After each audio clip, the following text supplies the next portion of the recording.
Radhe Radhe everyone. पावन पवित्र कार्तिक महीने की बहुत बहुत बधाइयाँ। फ्रेंड्स, शास्त्रों के अनुसार कार्तिक का पूरा महीना सभी महीनों में श्रेष्ठ माना जाता है। तो कार्तिक का पूरा महीना भगवान विष्णु को समर्पित होता है। साथ ही कार्तिक के महीने में सभी देवी देवता पृथ्वी पर वास करते हैं। इसलिए कार्तिक महीनों में किए जाने वाले स्नान, दान और व्रत का अनंत गुना फल प्राप्त होता है। तो कार्तिक स्नान सबसे पहले ज़्यादा पुण्य फलदायी माना जाता है और कार्तिक स्नान में कुछ कहानियाँ सुननी होती है। तो ये कहानियाँ सुनकर ही स्नान पूर्ण होता है। तो कार्तिक स्नान में सुनी जाने वाली सभी कहानियाँ मैं आज की वीडियो में सुनाऊंगी। तो आप सभी कहानियाँ ज़रूर सुनिएगा ताकि आपको कार्तिक स्नान का पूर्ण हो सके। तो चलिए कार्तिक स्नान की कहानियाँ शुरू करते हैं। तो विष्णु भगवान की जय। सबसे पहले हम गणेश जी की कहानी सुनाएंगे।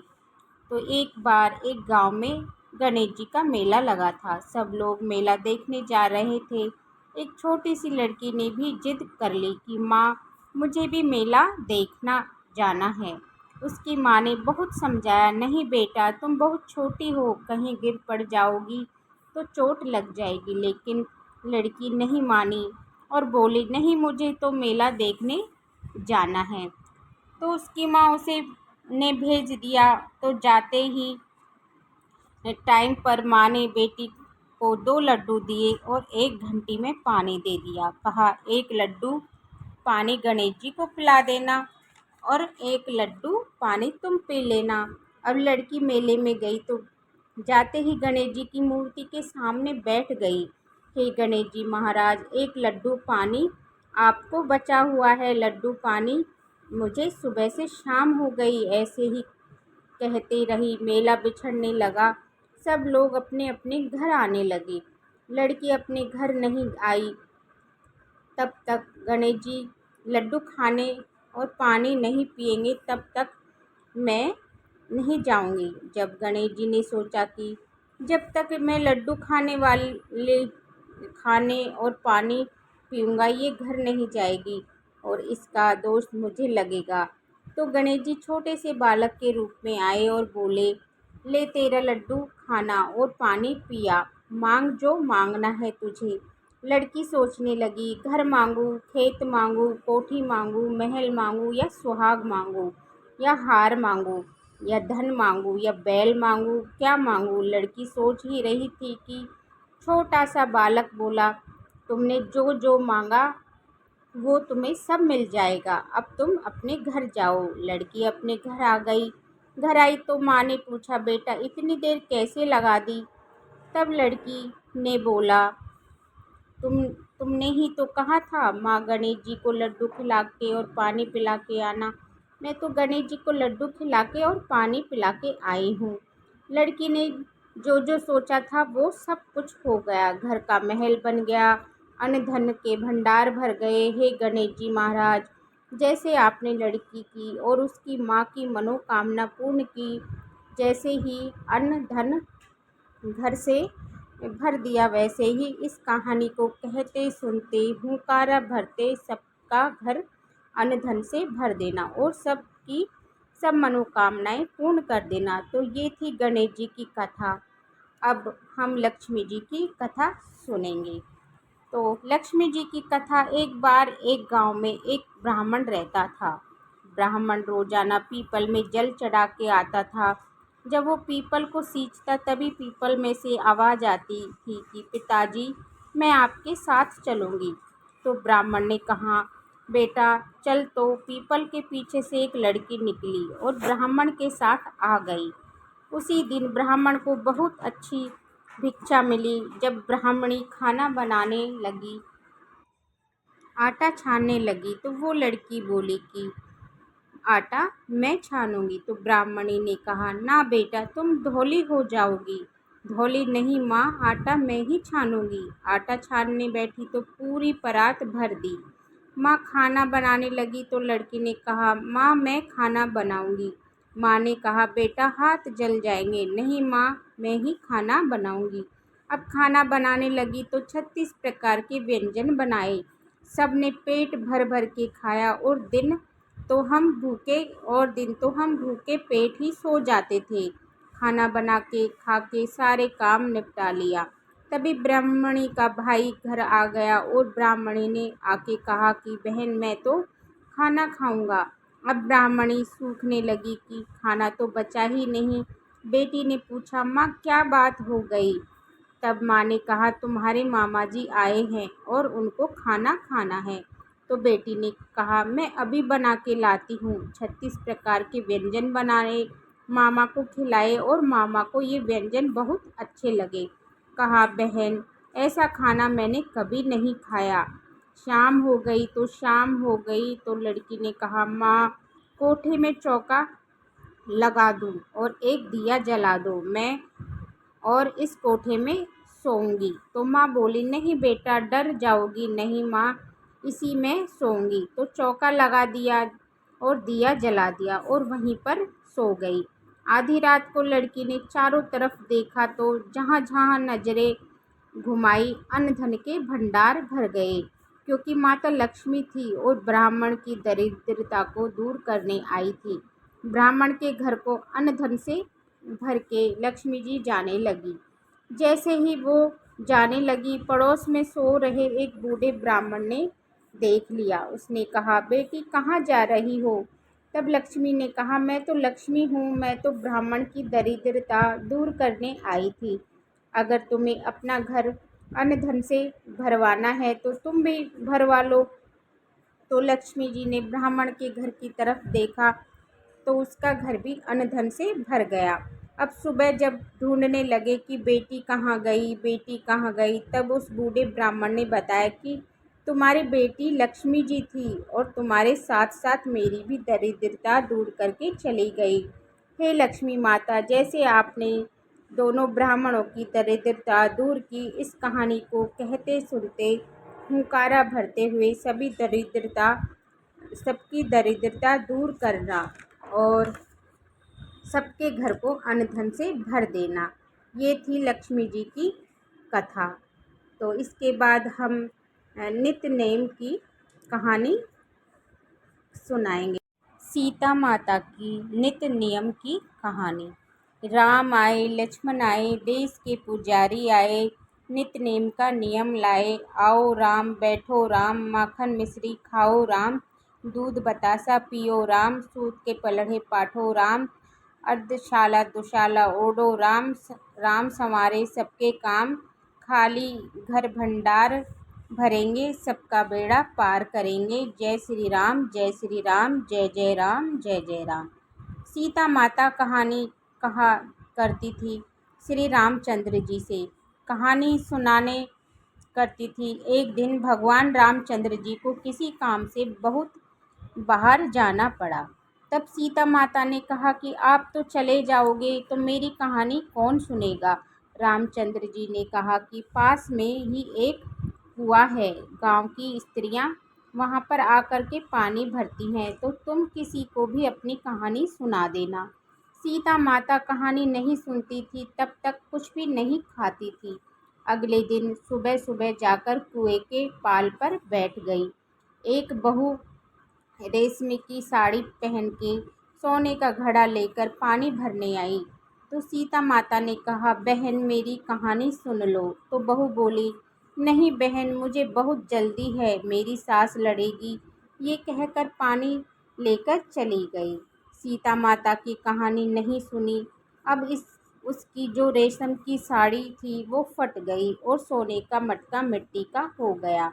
ये देखकर सास ने कहा कि पता नहीं किसका दोष लगवा के लाई है।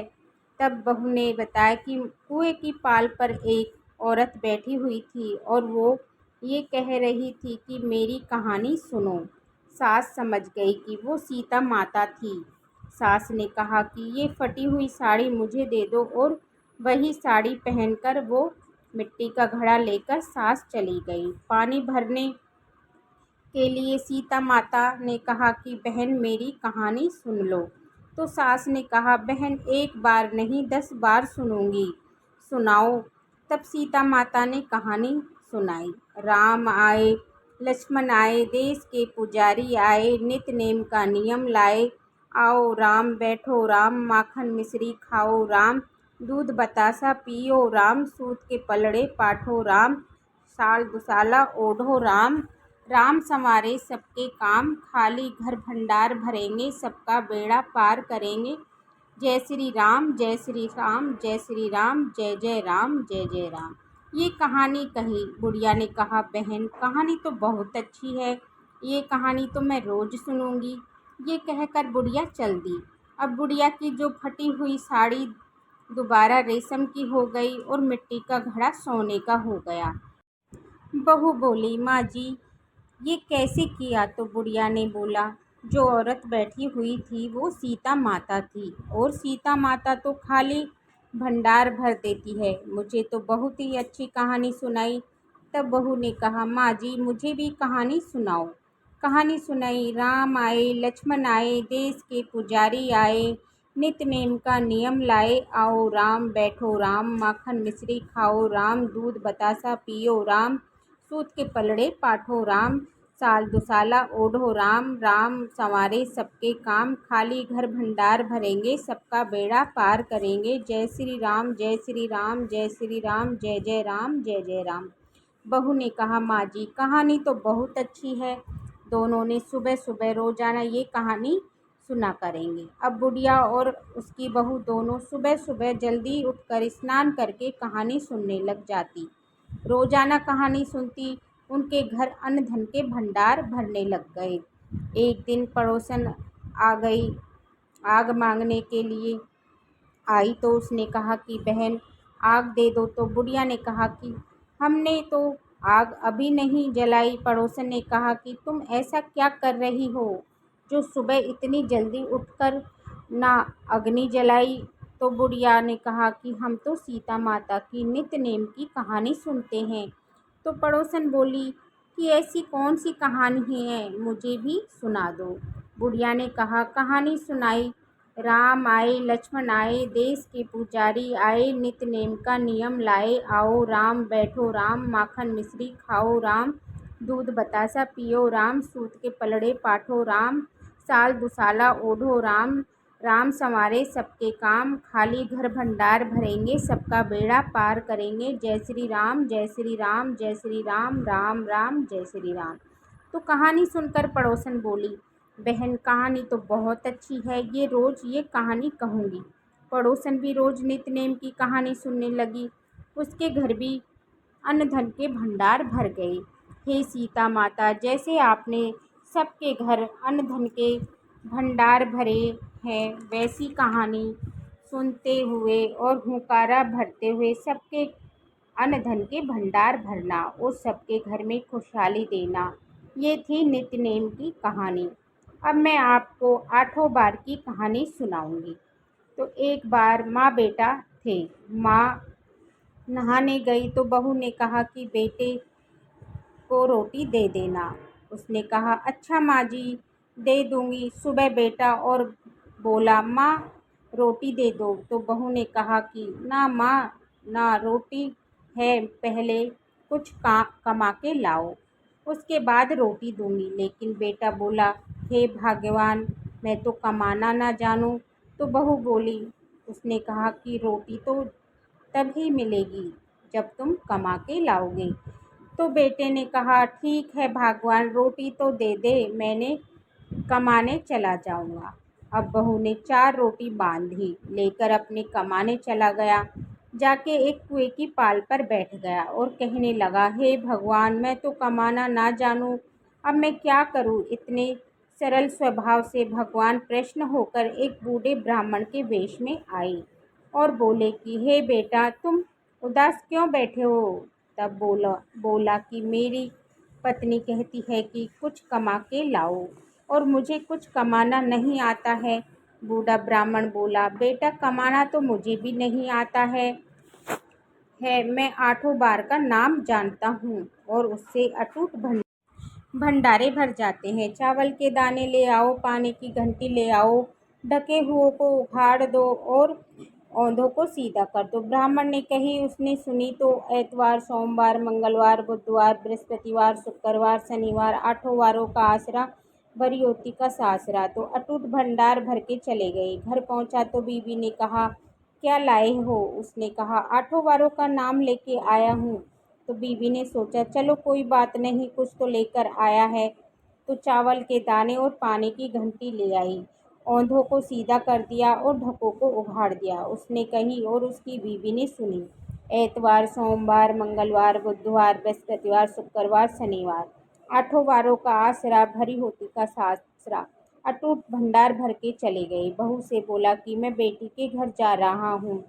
तो फटे से कपड़े पहनकर बेटी के घर गया तो बेटा जाकर माँ से बोला, नाना आए हैं। बेटी बोली कि कैसे वेश में आए हैं? तो बच्चों ने कहा, मैले कुचेले फटे पुराने वेश में आए हैं। तो बेटी बोली, आए हैं तो क्या है, 2-3 दिन रोटी तोड़ेंगे, और क्या है, सच है, गरीबी कुछ भी कहलवा देती है।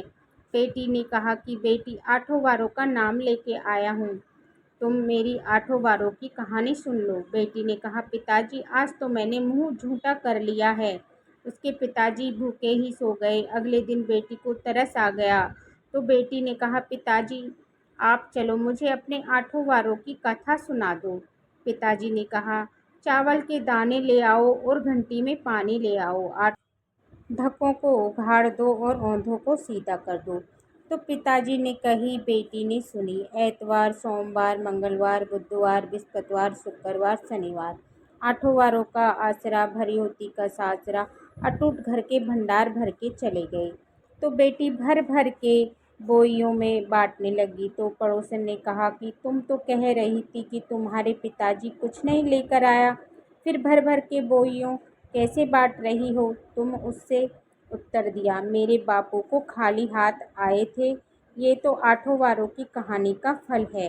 पड़ोसन, अरे तुम्हारे बापू से कहना कि मुझे भी कहानी सुना दे। उसके पिताजी ने कहा। पिताजी बोले, बेटा आज तो मैंने मुंह झूठा कर लिया है, कल सुना दूंगा। अगले दिन उसके पिताजी ने पड़ोसन को भी कहानी सुना दी। कहानी सुनाते ही पड़ोसन के घर भी अटूट भंडार भर के गए। जैसे उस ब्राह्मण के 8 वारों की कहानी से सबके घर में अटूट भंडार भर गए, वैसे ही इस कहानी को कहते सुनते हुंकारा भरते सबके घर में अन्न धन के भंडारे भरना और सब पर अपनी कृपा दृष्टि बनाए रखना। अब हम सुनेंगे पीपल पथवारे की कहानी। तो एक बार एक गांव में एक गुजरी रहती थी। वो दूध दही बेचने के लिए आती थी।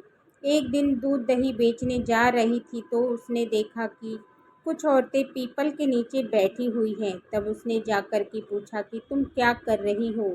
तब उन्होंने बताया कि कार्तिक का महीना शुरू हो गया है और हम पीपल पथवारी को सींच रहे हैं। तब गुजरी ने पीपल पथवारी को दूध से सींच दिया और बोली कि तुम तो पानी से सींचती हो, मैं तो दूध से सींचूंगी। तो रोजाना गुजरी पीपल पथवारी को दूध दही से सींचने लगी। जब सास ने पैसे मांगे तो कहे, महीने के आखिरी दिन दे दूंगी। ऐसे ही करते करते पूरा महीना बीत गया। आखिरी दिन गुजरी पीपल पथवारी के नीचे बैठ गई और पीपल पथवारी के पास बैठे बैठे सुबह से शाम हो गई। पीपल में से आवाज़ आई कि तुम यहाँ पर क्यों बैठी हो? अपने घर जाओ। तब बोली, घर जाऊंगी तो सास मारेगी। अब मैंने तो दूध दही यहीं पर सींच दिया, सास पैसे मांगेगी तो कहाँ से दूंगी? पीपल में से आवाज़ आई कि हमारे पास कुछ नहीं है, ये रोड़े कंकर पड़े हुए हैं, ये ले जाओ और ले जाकर अपनी तिजोरी में रख देना। अब रोड़े कंकड़ जो भी पड़े थे वो गुजरी ने उठाए और लेकर अपनी तिजोरी में रख दिए। सुबह सास ने कहा कि पैसे कहाँ हैं? तो बहू बोली कि तिजोरी में रखे हैं। जैसे ही सास ने तिजोरी खोली तो उसमें अन्न धन के भंडारे भरे हुए थे। सोना चांदी हीरे मोती बिखरने लगे। अब सास ने कहा कि तुम इतना धन कहाँ से लाई हो? तब बहू ने बताया कि मैं तो पीपल पथवारी को दूध दही से सींचती थी, ये तो पीपल पथवारी ने मुझे दिए हैं। मुझे तो रोड़े कंकर दिए थे, जैसे मैंने तिजोरी में रखे अपने आप ही धन बन गया। अब सास ने सोचा कि मैं भी पीपल पथवारी को दूध दही से सींचूंगी। अगले साल आया तो कार्तिक का महीना, तो सास ने सोचा कि मैं भी पीपल पथवारी को दूध दही से सींचूंगी। तो दूध दही ले जाए और मटके को धो के और पीपल पतवारी पर सींच दे। पूरा महीना ऐसे ही निकल गया। आखिरी दिन पीपल पतवारी के नीचे बैठ गई। अब पीपल में से आवाज़ आई कि यहाँ पर क्यों बैठी हो, अपने घर जाओ। तब बोली कि मैं तो पूरा महीना आपको सींच दिया है, घर में मेरी बहू लड़ेगी, मैं क्या कहूँ। तो पीपल में से आवाज़ आई, यहाँ जो रोड़े कंकर पड़े हैं वो उठाकर ले जाओ और अपनी तिजोरी में रख देना। ताकि तिजोरी में रख दिए और जाके अपनी बहू से बोली कि मेरे मेरे से पैसे मांग। बहू बोली, माँ जी, बहू भी कभी सास से पैसे मांगती है। तो उसने कहा, पैसे दो। बोली, तिजोरी में से निकाल लो। जैसे ही तिजोरी खोली उसने उसमें नाग, बिच्छू और बहुत से कीड़े मकोड़े हो गए। अब सास तो भागी भागी आई और पीपल पटवारी के पास आकर बोली, तुमने क्या किया? तुमने मेरी बहू को इतना धन दिया और मुझे ये आग जंजाल दिए। तब पीपल पटवारी में से आवाज़ आई कि तुम्हारी बहू तो सच में सींचती थी और तुम तो लालच में सींचती थी। बुढ़िया ने वहीं पर नाक रगड़ने लगी। मुझे माफ़ कर दो, वो सारा सिमटारा सिमेट लो। तब पीपल पटवारी को बुढ़िया पर दया आ गई और जो सारा उसने घर में जो भी फैलावा फैलाया था अपने आप ही सिमट गया। और पीपल पटवारी को दया से पूरे घर में अन्न धन भर गए। पीपल पटवारी जैसे आपने बहू के साथ की वैसे ही सबके साथ करना, जैसे बुढ़िया के साथ किया वैसे किसी के साथ मत करना। इस कहानी को कहते सुनते हुंकारा भरते हुए सब पर अपनी कृपा दृष्टि बनाए रखें। अब हम सुनेंगे कार्तिक की कहानी। एक सास थी, कार्तिक नहाने 12 कोस जाती और 12 कोस आती। तो बहू जो थी वो गडरिया में पानी डाल के मन चंगा तो कटौती में गंगा, वहीं पर गंगा जी आ जाती और नहा लेती। एक दिन सासू जी ने गंगा जी में सासू जी की नथ बह गई। तो बहू नहाई तो उसके गठरे में से नथ आ गई और उसने निकाल कर रख ली। सास आई तो उदास होकर बैठ गई। बहू बोली, उदास क्यों बैठी हो? तो सास बोली, मेरी नथ गंगा जी में बह गई। बहू बोली, मेरे हाथ में आ गई है। सास बोली, कैसे? बहू बोली, तुम तो 12 कोस जाती हो, 12 कोस आती हो। मैं गठरे में पानी डालकर कह देती हूँ, मन चंगा तो कटौती में गंगा। तो गंगा जी यहीं पर आ जाती हैं। उसी से मैं तुम्हारी नथ बहकर आ गई थी, मैंने ले ली है। जैसी सास आई वैसी किसी को मत आइयो, जैसी बहू को आई है वैसी सबको आइयो। तो ये थी कार्तिक की कहानी। अब हम सुनेंगे लप्सी तप्सी की कहानी। एक लप्सी था और एक तप्सी था। तप्सी भगवान की तपस्या करता था और लप्सी था वो लस्सी बना के भगवान को भोग लगाकर एक लोटा सब हिलाकर जीम लेता था। एक दिन दोनों में लड़ाई हो गई। तो लप्सी बोला, मैं बड़ा हूँ। तप्सी बोला, मैं बड़ा हूँ। जब वो लड़ रहे थे तभी वहाँ पर नारद जी आ गए और नारद जी ने पूछा कि तुम क्यों लड़ रहे हो? तो लप्सी ने कहा कि मैं बड़ा हूँ और तप्सी ने कहा कि मैं सारा दिन भगवान की तपस्या करता हूँ इसलिए मैं बड़ा हूँ। नारद जी बोले कि ये तुम्हारा फैसला कर दूंगा। दूसरे दिन तप्सी नहाकर आने लगा तो नारद जी ने 1.25 करोड़ की अंगूठी उसके सामने फेंक दी। उसने आंखें खोलकर देखा तो 1.25 करोड़ की अंगूठी पड़ी थी। तब तप्सी ने वो अंगूठी उठाकर बगल में दबा ली और तपस्या करने लगा। और लप्सी सुबह उठकर 1.25 सेर लस्सी बनाकर भगवान को भोग लगाकर लोटा हिलाकर जीने लगा। इतने में नारद जी वहाँ आ गए और दोनों को बिठाया। तब दोनों बोले कि कौन बड़ा है? तब तप्सी ने कहा कि मैं बड़ा हूँ। नारद जी बोले, तू तो घोड़ा उठा घोड़ा उठाया तो 1.25 करोड़ की अंगूठी निकली। तब नारद जी बोले, ये अंगूठी तो तूने चुराई है इसलिए तेरी तपस्या भंग हो गई है, इसलिए लप्सी बड़ा है। हे महाराज, मेरी तपस्या का फल कैसे मुझे वापस मिलेगा? तब नारद जी बोले, तेरी तपस्या का फल कार्तिक नहाने वाली देगी। फिर नारद जी बोले, जब की कहानी कहकर तेरी कहानी ना कहे तो कार्तिक का फल खत्म हो जाएगा। ये थी लपसी तपसी की कहानी। अब हम सुनेंगे गंगा जमुना की कहानी। एक गंगा थी और एक जमुना थी। दोनों बहनें साहूकार के खेत से जा रही थी। तो जमुना ने साहूकार के खेत में से 13 दाने गेहूं के तोड़ लिए। तो गंगा जी बोली कि बहन, तुझे तो ग्रहण लग गया, ये तो चोरी हो गई।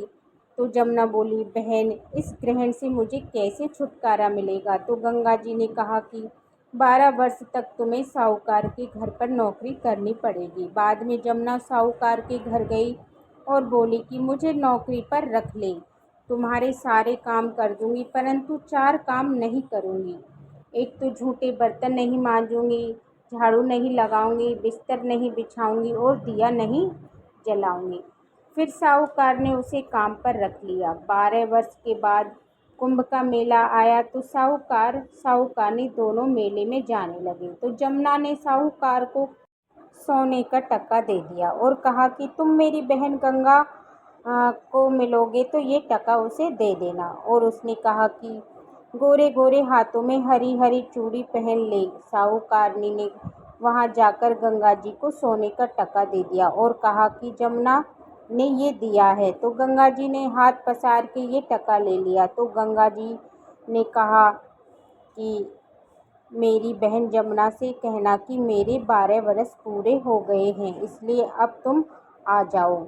साहूकारनी तब आए तो जमुना मटके में पानी भर रही थी। वह दोनों जमुना से बोले कि तुम्हारी बहन सोने का टका ले लिया है कि तुम्हारे 12 वर्ष पूरे हो गए हैं, अब तुम आ जाओ। इतना सुनते ही जमुना जी वहाँ से सशस्त्र धारा होकर के बहने लगी। तब साहूकारनी और साहूकार दोनों उल्टे वापस गए और बोले कि ये तो गंगा जी थी, हमने तो इससे घर का सारा काम करवा लिया, हमें तो ग्रहण लग गया है। जमुना जी गंगा जी के पास चली गई। गंगा जी ने जमुना से पूछा कि तुम साहूकार और साहूकारनी को कुछ धैर्य बंधाकर आई हो या नहीं?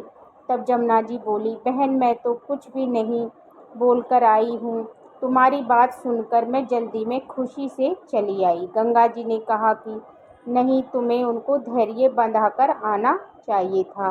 रात को जब साहूकारनी सोए तो उनको सपने में जमुना जी दिखाई दी और कहा कि उल्टे माथे क्यों पड़े हो, तुम उठो, खाओ पियो, तुम्हारा इसमें कोई दोष नहीं है।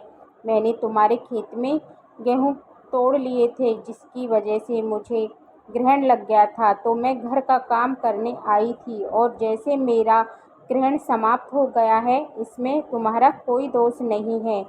सुबह जब साहूकारनी ने उठकर देखा तो सारे घर में बहुत सा धन हो गया था। हे गंगा जमुना माता, जैसे साहूकार और साहूकारनी को दर्शन दिए, जैसे उनकी मुक्ति कराई, वैसे ही सभी की मुक्ति कराना। जैसे उनके अन्न धन के भंडार भरे, वैसे सबके अन्न धन के भंडार भरना। ये थी गंगा जमुना की कहानी। अब हम सुनेंगे तुलसी जी की कहानी। तो कार्तिक महीने में सब औरतें तुलसी माता को सींचने जाती। सब सींच कर आती, परंतु एक बुढ़िया आती और कहती, तुलसी माता, सत की दाता, मैं तेरा बिड़ला सींचती हूँ, मुझे बहू दे, पीले रंग की धोती दे, मीठा मीठा ग्रास दे, बैकुंठ का वास दे, चटके की चाल दे, अच्छी सी मौज दे, चंदन का काट दे और अच्छा सा राज दे, दाल भात का खान दे, 11 का दिन दे, कृष्ण का कंधा दे। तब तुलसी माता यह सुनकर सूखने लगी। तब भगवान ने पूछा कि हे तुलसी, तुम क्यों सूख रही हो?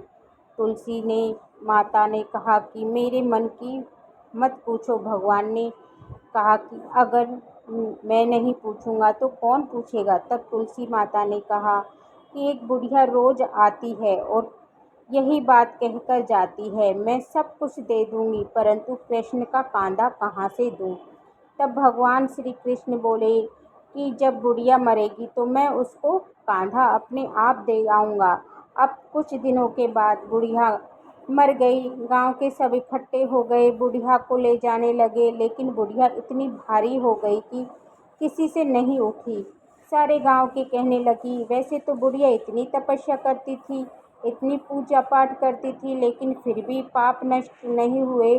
पाप के कारण इतनी भारी हो गई है, किसी से उठ ही नहीं रही है। तब भगवान श्री कृष्ण ने एक बूढ़े ब्राह्मण के रूप में वहाँ आए और तो एक आदमी से पूछा कि ये भीड़ क्यों लगी है। तब उस आदमी ने बताया कि एक बुढ़िया मर गई है, पाप नष्ट नहीं थे, इतनी भारी हो गई है कि किसी से नहीं उठ रही है। भगवान ने कहा कि मुझे एक बार बुढ़िया से कान में कहने दो, बुढ़िया उठ जाएगी। तो भगवान ने कान के पास जाकर के कहा कि बूढ़ी माई मन की निकाल ले, पीताम्बर की धोती ले, मीठा मीठा ग्रास ले, बैकुंठ का वास ले, चटके की चाल ले, चंदन की काठ ले, झालक की झनकार ले, दाल भात जीम ले, कृष्ण का कांधा ले। तो ये बात सुनकर ही बुढ़िया हल्की हो गई और भगवान बुढ़िया को अपने कंधे पर उठाया और भगवान जी ने अपने कंधे पर बुढ़िया को लेकर गए। फिर वह बुढ़िया को मुक्ति मिल गई। हे तुलसी माता, जैसे आपने बुढ़िया की मुक्ति कराई, वैसे ही इस कहानी को कहते सुनते हुंकारा भरते हुए सबको मुक्ति देना। जैसे आपने बुढ़िया को भगवान का कांधा दिलाया, वैसे ही हमें भी भगवान का कांधा दिलाना। ये थी तुलसी जी की कहानी। अब हम सुनेंगे इल्ली और घून की कहानी। एक इल्ली और एक घून था। इल्ली बोली, आओ घून, कार्तिक नहाएंगे। घून बोला, तू गोरी घनी है, तू नहा ले, मैं मेरे तो मोट बाजरा पड़ा है, मैं नहीं नहाऊंगा। मैं तो हरे हरे बाजरे का सिक्का खाऊंगा और ठंडा ठंडा पानी पीऊंगा। इल्ली ने तो पूरा कार्तिक नहाया और घून ने कार्तिक नहीं नहाया। कुछ दिन बाद ही दोनों मर गए। अब कार्तिक नहाने के कारण इल्ली ने तो वहाँ जाके घर में बेटी के रूप में जन्म लिया और घून ने राजा के घर में गधा बन गया। अब राजा ने अपनी बेटी का विवाह कर दिया। विवाह के बाद जब बेटी विदा होने लगी तो विदा होते टाइम अपनी गाड़ी रुकवा ली और कहा कि मुझे तो ये गधा चाहिए। राजा ने कहा कि तुम कोई और चीज़ ले लो, ले जाओ, ये तो गधा भी क्या मांगना। तब बेटी ने कहा, नहीं, मुझे तो ये गधा ही चाहिए। राजा ने वो गधा बेटी के साथ भेज दिया। अब वहाँ जाकर अपनी ससुराल पहुँची। महल में चढ़ने से पहले नीचे सीढ़ियों में ही गधे को बांध दिया। सीढ़ियाँ उतरने लगी तो गधे ने कहा, हे लड़की, हे सुंदरी, थोड़ा सा पानी पिला दो। तब उसने कहा कि मैंने कहा था कि कार्तिक नहा ले, तब तो नहीं नहाया।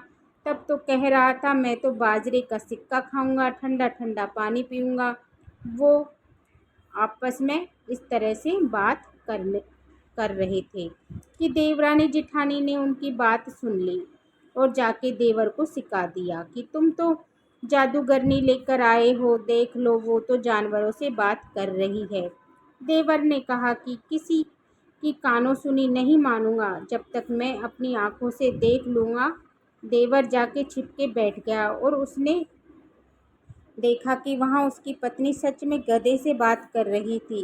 अब तलवार निकाल के खड़ा हो गया और बोला, बता तू कौन है और इस जानवर से कैसे बात कर रही है। तब रानी ने कहा कि इसका भेद मत खोलो। राजा बोला कि मैं तो भेद खोलूँगा। तब रानी ने कहा कि पिछले जन्म में इल्ली थी और ये घुन था। मैंने इससे कहा था कि कार्तिक नहा लो, लेकिन ये नहीं नहाया, इसलिए ये गधा बना है। और मैंने कार्तिक नहाया, इसलिए मैं राजा की बेटी बनी। तो अब मैं तुम्हारी पत्नी हूँ। तो राजा ने कहा कि कार्तिक नहाने का इतना फल है, तो अब हम जोड़े से कार्तिक नहाएंगे और दान पुण्य करेंगे, जिससे हमें और भी ज़्यादा सुख मिलेगा। तो दोनों जने कार्तिक नहाने लगे। राजा के घर में धन के भंडार भरने लगे। हे कार्तिक महाराज, जैसे घर आपने इल्ली को सुख दिया, वैसे सबको सुख देना, और जैसे घुन को दुख दिया, वैसे किसी को मत देना। ये थी इल्ली और घुन की कहानी। अब हम सुनेंगे नगर बसेरे की कहानी। एक जाट था और एक भाट था, दोनों गहरे दोस्त थे। जाट चला अपनी बहन के घर और भाट चला अपने सासरे।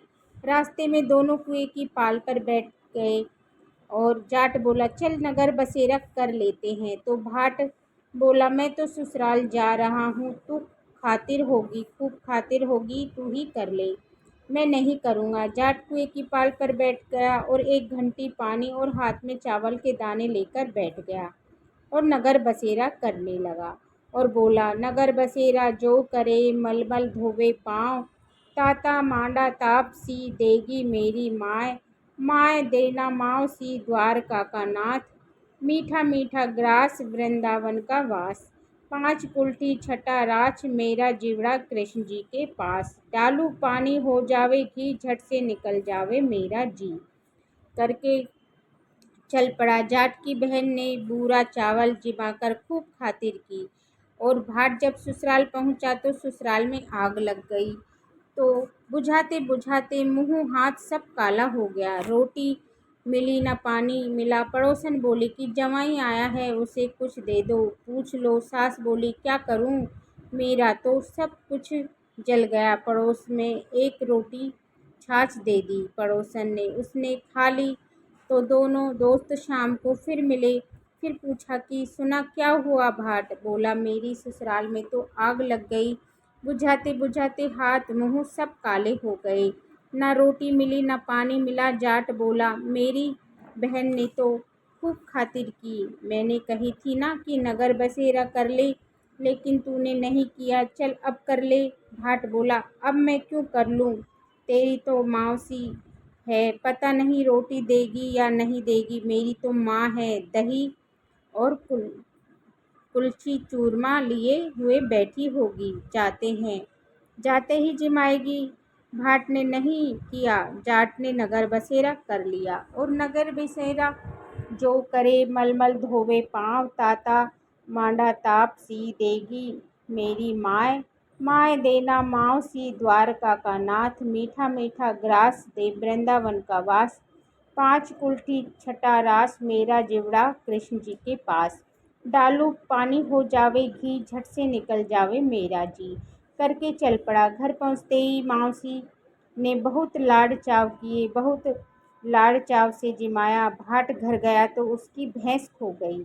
अब बाप एक लाठी धरे एक उठावे, बोला कि ससुराल गया तो वहाँ आग लगवा दी, घर आया तो यहाँ पर भैंस खो दी, पहले भैंस को खोज ले ला, तभी रोटी पानी मिलेगी। सारा दिन हो गया भैंस को ढूंढते ढूंढते, भैंस नहीं मिली और बाजार में फिर दोनों दोस्त मिले।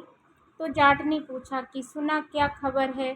तो भाट बोला कि आते ही मेरे बाप की भैंस खो गई, उसी टाइम से भैंस ढूंढ रहा हूँ, रोटियों का तो कोई ठिकाना नहीं। जाट बोला, मैंने कहा था कि नगर बसेरा कर ले। भाट बोला, तेरे नगर बसेरे में ऐसा क्या गुण है, ला अब कर लेंगे दोनों। दोनों दोस्त नगर बसेरा करने लगे। नगर बसेरा जो करे मलमल धोवे पाँव, ताता मांडा ताप सी देगी मेरी माय, माय देना माँव सी द्वारका का नाथ, मीठा मीठा ग्रास मिले वृंदावन का वास, पाँच कुल्ठी छठा रास मेरा जीवड़ा कृष्ण जी के पास, डालू पानी हो जावे घी झट से निकल जावे मेरा जी।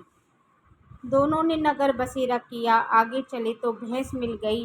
भैंस लेकर घर आया तो माँ बोली, लड़के को आते ही घर से निकाल दिया, सारा दिन का भूखा प्यासा मर रहा है। उसको खूब अच्छे अच्छे से जिमाया और उन्होंने सारी नगरी में ढिंडोरा पिटवा दिया कि जब भी कोई कार्तिक में कहीं जाए तो नगर बसेरा ज़रूर करे। ये थी नगर बसेरा की कहानी। तो कार्तिक स्नान कर रहे हो तो प्रतिदिन आप कहानियाँ ज़रूर सुनें और आपको कहानी कैसी लगी कमेंट करके ज़रूर बताइए। अगर आपको ये कहानियाँ पसंद आई हो तो वीडियो को लाइक कर देना और हमारे चैनल को सब्सक्राइब कर लेना। हम महिलाएं घर में तीज त्योहार कैसे करते हैं ये देखने के लिए मेरे चैनल को सब्सक्राइब कर लेना।